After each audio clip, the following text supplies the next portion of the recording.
it's Drybear. Elden Ring Nightreign is out, and I've been putting a bunch of time playing through all the different characters and all the different expeditions. So today I wanted to give you my feedback on first impressions and whether the game is worth it to pick up. And this one is kind of an interesting concept that is quite different for FromSoft. The purpose of this game is to build off of the, Souls-like FromSoft style IP and franchise development that they have, but focus instead this time around more on multiplayer co-op and a repeating style co-op gameplay loop, namely one that is very much like a battle royale where you pick a character or a class, you load into the game, and you land down, and then you have to gain loot, and you gain temporary power through the course of the match, and a circle appears that closes in on you and forces you towards the center, where you ultimately fight a big boss. And they have some unique bosses, some returning bosses, and some really cool encounters along the way. But like many people, I was very skeptical about this. It's not really FromSoft's big wheelhouse. They do single player experiences with limited co-op that have specific encounters or restrictions on it, and isn't more on the MMO or like the co-op style experience. So today, after many hours doing all the campaigns and characters, I wanted to give you what my perspective is on it, first impressions on the game overall, how I feel about it, and also just is it worth it to pick up Nightreign in its current state. So just to get everyone on board, let's give a very brief description of the gameplay loop for Elden Ring Nightreign. You will choose a class. This is not quite like the starting characters that you have normally in a FromSoft style game. You actually will pick a class, and a lot of the things that you would normally build in your character in a FromSoft style single player Souls-like game is done automatically. So based on the class you chose, every time you level up inside of the battle royale encounter, your stats and defenses and offenses will scale based on the class that you have. So if you're playing Guardian, like you see on the footage on screen, a little bit tankier, he has a lot more armor, damage reduction, things like that. It has some really cool supportive things that help him fit into that role. Currently, there are 8 classes in the game, the starting 6, and then 2 more extras. I'll cover those, I think, in a separate guide going over all the classes and how to play them, but there are 2 extra classes you can earn by playing the game. Then you start with 2 other players. Currently, in the state of the game, you can play either single player, which is a solo experience, which is quite challenging considering how they scaled the overall experience, or whether you're queuing solo, duo, or trio, it will relegate you to a 3-player match. So if you're playing in multiplayer, you will always have 3 players, and the gameplay is built around having a full team, utilizing all of your skills and traits together to try and create an overall party synergy. And yes, just like a battle royale, you come down and you wonder where we dropping, boys, and you try to go to Tomato Town and get all your extra loots while you're, playing PUBG and stuff like that. So it has that kind of premise. And to be honest, when I first was looking at Nightreign, it felt like it was just a little bit too far off the beaten path. I highly respect that they are actually creating experiences that are different than what they normally do. They're experimenting. And hopefully this means that they're trying to expand their networking and multiplayer architecture to be better. It's probably one of the weaker aspects of FromSoft, even though FromSoft is hailed and praised by most gamers. Realistically, anyone that did like Dark Souls 1 PvP or Dark Souls 2 PvP or even Dark Souls 3 or Elden Ring, a lot of that just gets there's definitely a lot of jank in their netcode and how they do networking. So it's kind of cool to see them doing a multiplayer only game. And to my surprise, as I was playing the game, I actually started to get into it. It is actually quite satisfying. It's super cool. You actually do have that kind of battle royale experience. I haven't been playing battle royales in quite a while. I played them to death with several of the first onset ones. PUBG was like my main one for a long time, but I played a lot of the spin-offs and individual IP expansions on battle royales in general. And it's kind of cool to have this play into the experience as you're playing the game as well. And the classes provide a very structured experience. Yes, you can still use whatever weapons you want. You can equip whatever you want throughout the match, but you kind of are leaning in a certain direction based on what your class can do and what they excel at. The Raider has a lot of stagger damage, so two-handed weapons work really well. The Guardian has a lot of support and defensive options, so bringing a shield is a good idea, though you don't necessarily need to, and that kind of thing. And I think overall, they did some elegant solutions that made the experience feel really clean. You will get these random drops. Not only will you find loot from chests and from boxes that you break and things that you do throughout the process, but also when you defeat elites and mini bosses throughout the map, you will get these like random choice nodes that appear, and you can choose either a passive benefit or you can choose an item that might benefit you as well, some gear on that. It doesn't have the same crazy stat scaling. You're not worried about leveling up your stats, and when you have enough runes collected to be able to spend them at a grace like you would in Elden Ring, it is just an automated process. You just spend the runes, you level up, and you gain stats based on your class, and that's it. You don't really make the choice. You're not like choosing to spend on vigor or going into endurance or trying to build up your intelligence or mind or whatever. It's just an automated process that is very simple and streamlined. And they also made the multiplayer difficulty quite interesting as well. So when you actually go down in a multiplayer setting, you will be incapacitated like you normally would in a battle royale with squads, right? So you're on the ground, you can't do anything, you can crawl around, and then rezzing isn't someone coming by and doing a click and hold kind of thing where they have to hold on your body to res you. They actually attack you, which means that you'll see these little purple segments over your character, over your friendly character when they go down, and using that you can actually just deal damage to your incapacitated teammate to res them, which is a little odd at first, but it actually fits really well in the verse and also in the gameplay. This means that because you can deal damage to res people, it means that you can actually res people from a distance. So if you're playing Iron Eye, the archer style character, or Recluse, the mage style character, you can actually shoot at your incapacitated teammates from far away and res them that way, which is pretty interesting. Now, the symptoms of battle royale games are definitely very prevalent here. So something that you're not really going to experience in other FromSoft games, but you do in battle royales, come into play here. So if you're someone who really doesn't like battle royale for those reasons, then you may want to avoid this one. So things like there being a serious sense of urgency, which means that if you dilly-dally and the circle is closing in, you'll end up just completely being caught out, dying or losing, and it is a co-op venture, which means you do need, because there's a very tough boss at the end, you need everyone to be efficient with their time, you need everyone to be exploring, equipping, upgrading, maintaining, and they're all penalties for dying as well. If you die, you lose a level, you lose your runes, and you drop them on the ground. You have to go back to where you were and get them. You still get teammates that are new or don't understand battle royale mechanics, which means that they go off the beaten path and they start doing a dungeon without realizing that that dungeon is about to be closed in on by the death circle, the Nightreign, which means that they get trapped in that dungeon, they die, they lose all of their runes, they lose a level, which means they're weaker for the boss fight, and you can't clear the boss fight. So you kind of get that kind of, sense of urgency pressing you to do the right thing at the right time. And you also run into situations where, like, if you fall too far behind early on, like if you die a bunch and you keep getting more and more penalties as you go through, it starts to feel like, well, maybe I should just go next. This is something that happens a lot in battle royale games where people will just want to dodge, like they'll just exit back to menu and try again because their start was so bad that ultimately they'll get punished for it, which is kind of odd for an Elden Ring style game where, like, people jump in and they want to enjoy fighting the monsters, but there really is, you're on a timer.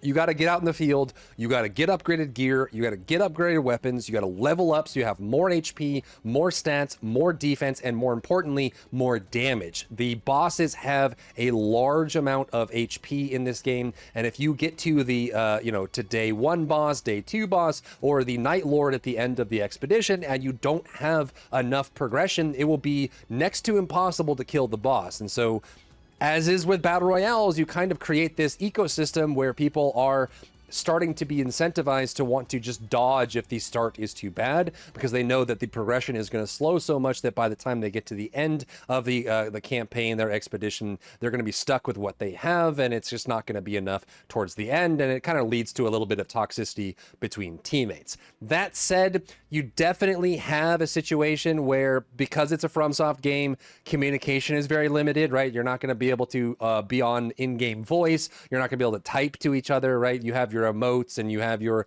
little like sound stones that you can use, but for the most part, you're not really like majorly communicating with people in that sort of sense. You're just landing down, going to Tomato Town, getting all the gear that you possibly can, and leveling up as much as you can, and facing off against the bosses. Which leads us to the next stage. Like, once you're actually exploring and the circle, the Battle Royale circle is coming and forcing closer and closer, you have the end of day 1, which is going to be a boss. You close in on a final circle. There's a floating Erd tree up in the air that tells you where that boss is going to spawn. You face a series of little like ads or mini bosses, and then the boss spawns and you fight them. So these are the mini bosses, the ads that spawn.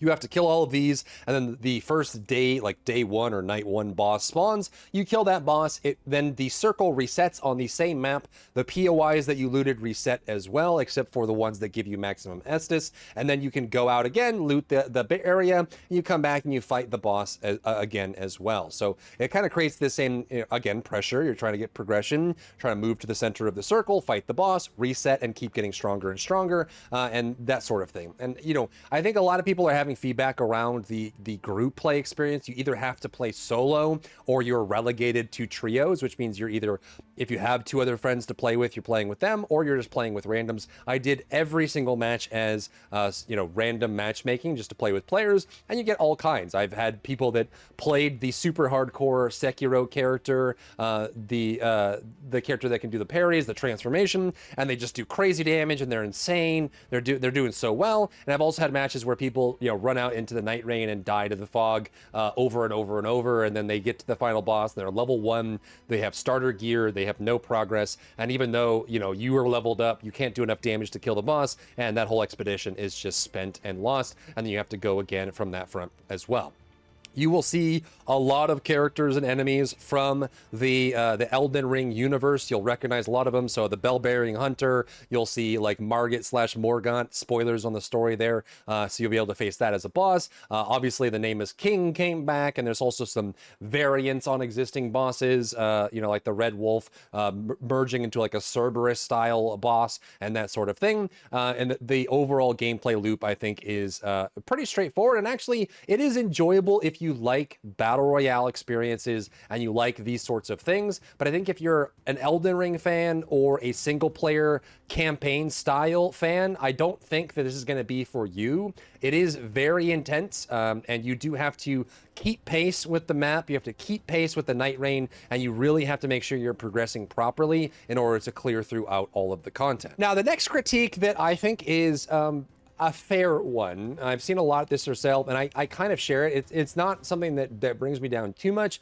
but it is something that is worth mentioning, and that is the idea of a limited amount of content and also a reuse of a lot of content. So a lot of these bosses and enemies exist, from previous games. So you already know that they've been animated before, you've seen them before. Some of them have new attacks and new engagements, but for the most part, they are pretty much the same. So it feels like a reuse or rehash of what's already been there. And also, there's less than 10 bosses and expeditions in the game as well. So once you complete these, you actually get to the point where you open up these other options, but there's not really that much. Like, the gameplay itself is the Battle Royale co-op loop, not necessarily the PvE content that you have. I think there's 8 total bosses that you can face off against. You will face a lot of the same mini bosses around the world, a lot of the same, night ending mini bosses as well. And then you'll face the same expedition ending bosses. And it feels like they certainly could have gone harder, and maybe they will add more bosses and content over time. But there's a big critique right now that there just isn't a lot of bosses to face off against. There isn't a lot of mini bosses to encounter. Then there's only the 8 classes as well. So it feels like it's very light and a rehash of existing content. Some people are calling it like a scam. I don't think it's to that point. I think they are testing a new formula, and hopefully if people really like it, they can end up pushing further and adding more bosses and content in the future. Now, the final Night Lord boss is super cinematic in very typical FromSoft fashion. When you get to the end, and you fight the Night Lord, which is the ultimate boss of the expedition you're doing, the campaign you're running. It's got crazy skyboxes and lots of colors, open space. It reminds me of like the Lord of Cinder from Dark Souls 3, just wide open area with crazy colors and VFX all over the place. And they definitely make it very cinematic, and it feels very FromSoft from that perspective. The bosses definitely are quite challenging, and again, because it is a co-op game, it's going to take you a while if you try to carry carry those bosses, but you really do need to work together in order to support each other. And some of that comes with just personal skill, like if all the players are playing correctly and dealing with each other, or the skills and abilities of the characters that are in the game as well. So characters like the Revenant that I'm playing here, or the Guardian, they have ways to instantly res a teammate that's on the ground and incapacitated. And there's different ways you can mix abilities together. The Iron Eye can mark the target to make them take additional damage. You can do like a buff from the mage character, the Recluse, that can cause enemies that, you know, that get hit by your teammates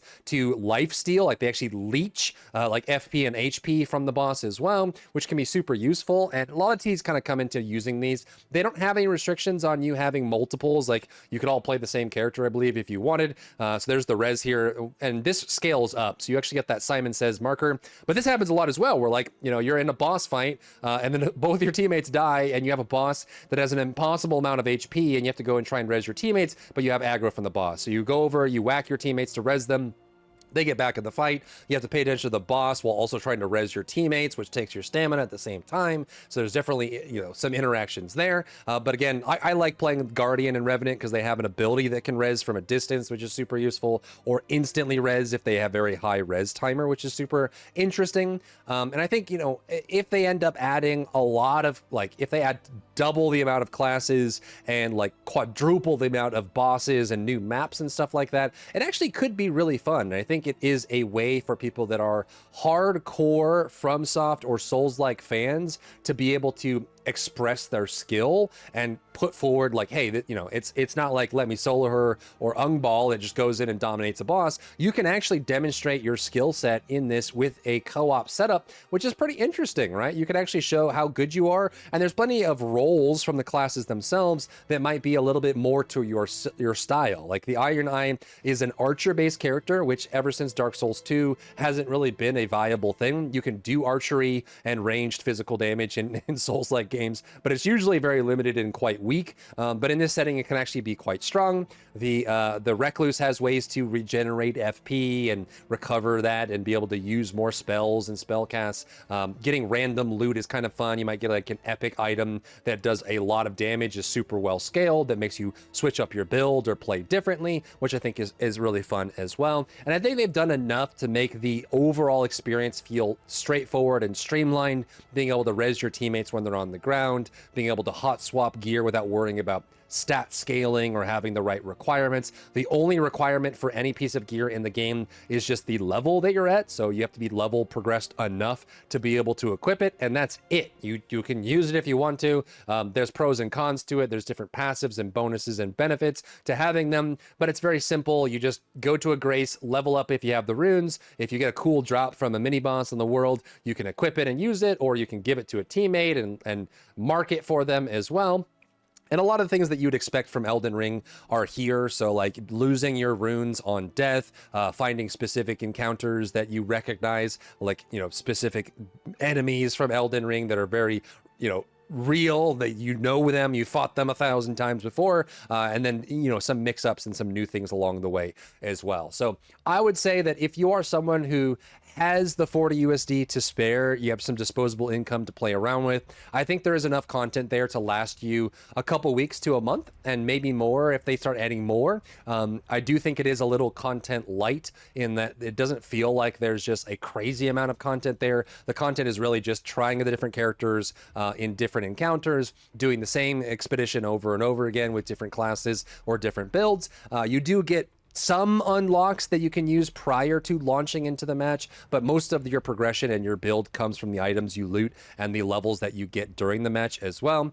So here's a good example of the Revenant. Both my teammates are dead here, but I have my ultimate, which is an AoE res, so I can actually dodge all three of the bosses here, run over and get a clutch res to get my teammates back up at a distance, which is super nice, and it makes them immortal, so they can't die while the ultimate is up. So that skill-based gameplay that you would get in a class style game like Marvel Rivals or Overwatch or a MOBA or something like that. It does have that kind of feel to it, and I think that creates some unique aspects that isn't just everyone's using bleed builds, or everyone's just using Starfist to stagger the monster over and over and over. There is a little bit of team play and synergy that you can play around with that as well. So that would be my takeaway from Elden Ring Nightreign. You got about 3 to 4 weeks of solid content, maybe more if you're really into it, and obviously if they do more patches there might be more that go along with that. It is super fun with co-op, but if you're someone who really likes the single player experience, I don't think this game will be for you. You're definitely going to have to either play single player, which I don't think is well balanced right now.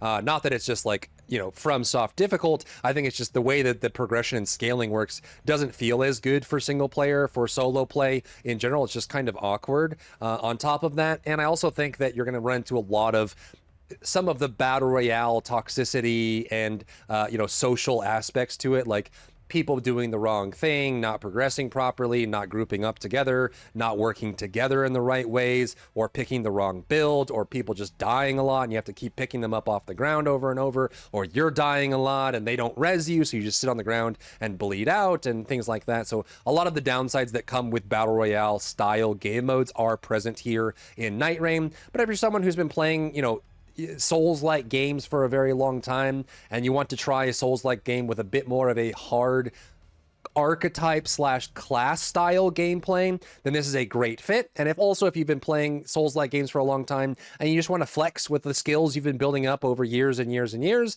and show how cool you are in a multiplayer setting, or even just challenge yourself to do these expeditions in a solo sense, I think that would be a good fit. But that's kind of my takeaway for Elden Ring Nightreign right now. If you've played the game, let me know what your thoughts are down below in the comments as well. If you found value in today's video, leave a like down below, leave a comment for the algorithm to help this video get seen by more people, and don't forget to check out my other channels for other content and other stuff and other things.